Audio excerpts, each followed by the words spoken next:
سب سے اعلیٰ درجے کا اسلام کیا ہے؟ من سلم المسلمون من لسانہ و یدہ۔ زندگی میں یہ طے کر لو، کوئی کتنا ہی تمہیں دکھ پہنچائے، کوئی کتنا ہی تمہاری بےعزتی کرے، چپ ہو جاؤ، سہ جاؤ۔ مرنے والے کی کیا عزت، کیا ذلت، میں نے تو مر کے دیکھا ہے، اور مجھے یہ حدیث سمجھ میں آئی ہے بڑی اچھی طرح، موتو قبل ان تموتو، کہ مرنے سے پہلے مر جاؤ۔ اس وقت اگر میں مر جاتا تو مجھے کوئی گالیاں دیتا تو مجھے کیا نقصان تھا، اور مجھے کوئی نعرے لگاتا میرے لیے تو میرا کیا نفع تھا۔ تو مرنے سے پہلے مر جاؤ، کوئی تمہیں برا بھلا کہے تو تمہارا کیا نقصان، تمہیں کوئی واہ واہ نعرے لگائے تمہیں کیا نفع ہے۔ اگر اللہ راضی ہے تو مرد آباد اور زندہ باد سے بے نیاز ہو۔ ابو ذر رضی اللہ تعالیٰ عنہ کو ایک آدمی نے گالیاں دی تو انہوں نے فرمایا، بیٹا ایک گھاٹی آگے آ رہی ہے، اس میں گر گیا تو جو کچھ کہہ رہے ہو اس سے بھی زیادہ کا حقدار ہوں، اور اگر پار ہو گیا تو تیری گالیوں سے مجھے کوئی فرق نہیں پڑتا ہے۔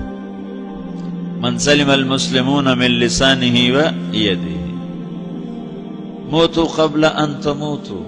چونکہ آج کل اخلاق ہیں انتقامی، معاف کرنے والے اخلاق ہیں نہیں، انتقامی اخلاق ہیں۔ ہمارا معاشرہ انتقامی ہے، اچھا کرو گے تو ہم اچھا کریں گے، برا کرو گے تو ہم برا کریں گے، جیسا کہو گے ویسا ہم سے سنو گے۔ یہ ہمارا ماحول ہے، یہ ہمارا۔ ایک ماں کہہ رہی تھی دوسری ماں کو، میرے پترا کدی کسی نے واسطے سلام نہیں کیتا، بڑے فخر سے کہہ رہی ہے، ہمارے اپنے گاؤں کی بات، میرے پترا کدی نہیں کسی نے واسطے سلام کیتا، مائی جڑا کرے انہوں کریں دیں، جڑا نہ کرے انہوں پوچھ دے ہی کوئی نہیں۔ یہ وہ فخر سے کہہ رہی، جو سب سے بڑا عیب ہے وہ سب سے بڑا فخر بنا ہوا۔ میرے پترا کدی نہیں کسی نے واسطے سلام کیتا۔ جب ماں باپ نے یہ سبق دیا تو اولاد کا کیا قصور ہے؟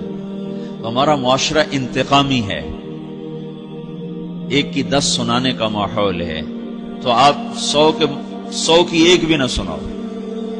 احنف بن قیس رضی اللہ تعالیٰ عنہ پہ ایک آدمی نے چڑھائی کر کہنے لگا، ایک سناؤ گے نا تو 10 سنو گے میری طرف سے۔ تو احنف بن قیس کہنے لگے، بھائی تو مجھے 100 بھی سنائے گا نا تو میری طرف سے ایک بھی تو نہیں سنے گا۔ ایک آدمی ان کی بڑی بےزتی کر رہا تھا اور وہ چل رہے تھے، اور وہ 100 گالیاں بک رہا ہے۔ جب آ گیا نا قریب شہر تو کہنے لگے، دیکھ اب میرا قبیلہ یہاں رہتا ہے، اگر کسی نے سن لیا نا تو تیری بڑی دھلائی کر دے گا، تو نے جو مجھے گالیاں دینی میں کھڑا ہوں یہیں تو دے لے، تو اپنا سارا زور پورا کر لے تاکہ آگے تجھے کوئی تکلیف نہ پہنچا دے میری وجہ سے۔ تو وہ پاؤں پہ گر کے معافی مانگنے لگا کہ واقعی تو بڑے حلم والا ہے۔ وہ مشہور تھے اپنے حلم میں، بردباری، اور لوگ ان کا امتحان لینے آیا کرتے تھے، کہ بھئی کوئی ہے جو احنف کو غصہ دلا دے، تو لوگ ناکام ہو جاتے تھے، ان کو غصہ نہیں آتا۔ ایسے ایک عرب سردار گزرا، معن بن زائدہ، وہ بھی اپنے حلم میں بڑے مشہور تھے۔ ایک دفعہ لوگوں میں شرط لگ گئی کہ کوئی ہے معن بن زائدہ کو غصہ دلائے تو ہم اس کو انعام دیں گے۔ تو ایک شاعر نے کہا، میں غصہ دلاتا ہوں، تم دیکھنا ایسے سیخ پا ہو جائے گا جیسے جانور۔ تو وہ چلا گیا اس کی مجلس میں، دربار لگا، عرب سردار تھا بہت بڑا، دربار لگا ہوا، تو کہتا السلام علیکم، وعلیکم السلام۔ تو معن بن زائدہ پر ایک دور بڑے فقر کا گزرا تھا، پھر اللہ نے اس کو بہت بڑی سرداری دی، بنو عباس کا بہت بڑا یہ وزیر گورنر تھا۔ تو کہتا اتذکر اذ لحافک جلد شاۃ واذ نعلاک من جلد البعیر، کہوں بھائی تجھے یاد ہے جب تیرا بستر بکری کی کھال تھا اور تیرے جوتے اونٹ کی کھال کے تھے؟ تو کہنے لگا کیوں نہیں یاد، بھلا کوئی ماضی بھی بھولتا ہے؟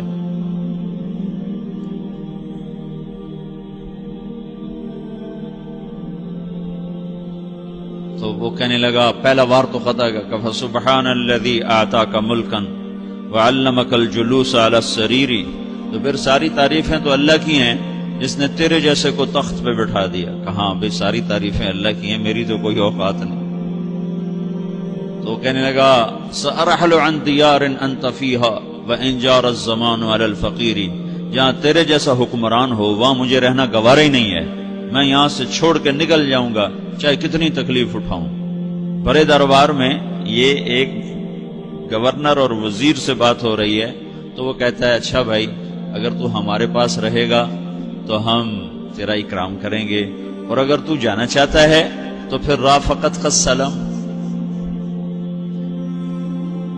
تو وہ یہ وار بھی خالی گیا تو پھر کہنے لگا فجد لی یبن ناقصۃ بمال،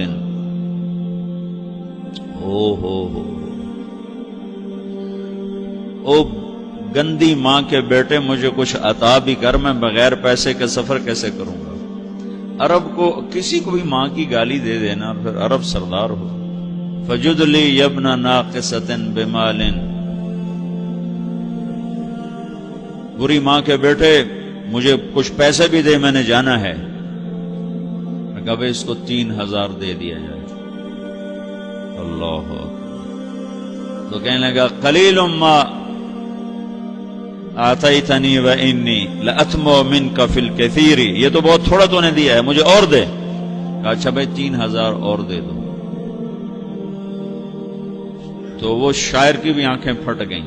کہنے لگا اب ٹھہر جا ٹھہر جا، اب میں تیری اصل تجھے بتاتا ہوں. سألت اللہ ان یبقیک ذخرا فما لک فی البریۃ من نذیر، میں اللہ سے دعا کرتا ہوں اللہ تیرے جیسوں کو سلامت رکھے، تیرے جیسا دنیا میں کسی ماں نے جنا ہی کوئی نہیں.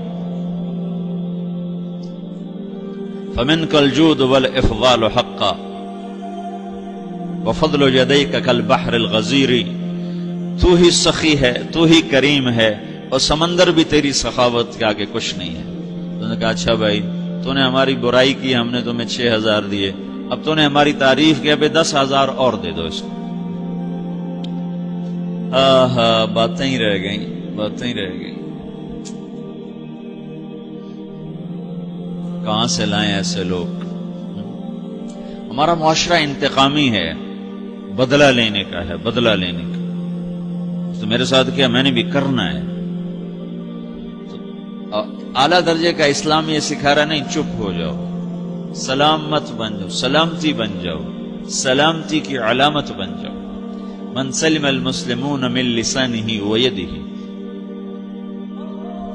اب وہ سوال کرتا ہے یا رسول اللہ ای الایمان افضل، سب سے اعلیٰ درجے کا ایمان کیا ہے؟ اسلام کیا ہے؟ کلمہ، نماز، روزہ، حج، زکات. اعلیٰ درجے کا اسلام کیا ہے؟ من سلم المسلمون من لسانہ و یدہ. یہ اخلاق کا ادنا درجہ ہے، ادنا درجہ ہے. ادنا درجے پر پہنچ کر آپ اسلام میں اعلیٰ درجے پر آ سکتے ہیں. وہ سوال کرتا ہے ایمان کیا ہے؟ تو آپ نے کہا اللہ پر، فرشتوں پر، کتابوں پر، رسولوں پر، موت کے بعد کی زندگی پر، تقدیر پر.